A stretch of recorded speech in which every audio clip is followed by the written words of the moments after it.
বান্দরবানের লামা উপজেলায় আলোচিত আবুল খায়ের টোবাকো কোম্পানির অফিস থেকে 1,72,75,000 টাকা ডাকাতির ঘটনায় 5 জনকে আটক করেছে পুলিশ। অভিযানে লামা ও পার্শ্ববর্তী কক্সবাজারের চকরিয়ায় বিভিন্ন এলাকা থেকে তাদের আটক করা হয়।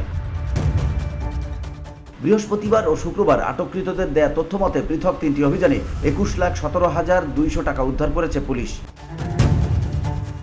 লামা থানার ওসি তোফাজ্জল হোসেন বলেন, বৃহস্পতিবার এক অভিযানে লামা পৌরসভার 6 নং ওয়ার্ডের আব্দুর রহিমের কাছ থেকে 50,200 টাকা উদ্ধার করা হয়। তার দেয়া তথ্য মতে শুক্রবার সন্ধ্যা 7টায় লামা পৌরসভার 6 নং ওয়ার্ড এলাকায় মাটি খুঁড়ে 2,67,000 টাকা, করিমের বাড়ি থেকে মাটি খুঁড়ে 18 লাখ টাকা উদ্ধার করা হয়েছে। এদিকে ওয়াসের আলীর ছেলে মোহাম্মদ করিম দক্ষিণ চট্টগ্রামের আন্তজেলা ডাকাত দলের অন্যতম সদস্য। তাকে এই ডাকাতির ঘটনা ও লুটপাটের প্রধান মাস্টারমাইন্ড বলে ধারণা করছে পুলিশ। বসুন্ধরা, উত্তরা, বনশ্রী, কুড়িল ও বাড্ডা সহ রাজধানীর বিভিন্ন স্থানে অভিজাত ও অত্যাধুনিক মানের ফ্ল্যাট কেনার এক নির্ভরযোগ্য প্রতিষ্ঠান প্লেজেন্ট প্রপার্টিজ লিমিটেড। তাই আপনার স্বপ্নের আবাসনের জন্য আজই যোগাযোগ করুন।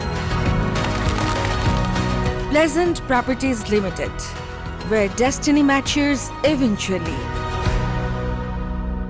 উল্লেখ্য, গেল শুক্রবার ভোররাতে দেশীয় অস্ত্রে সজ্জিত একদল অজ্ঞাতনামা ডাকাত আবুল টোবাকো অফিস কক্ষে ঢুকে স্টাফদেরকে মারধর ও বেঁধে রেখে আলমারিতে রক্ষিত 1,75,638 টাকা নিয়ে যায়। ডাকাতির ঘটনায় 10 মে লামা থানায় অজ্ঞাতনামা 15-20 জনকে আসামি করে মামলা করা হয়। VOD Bangla news desk.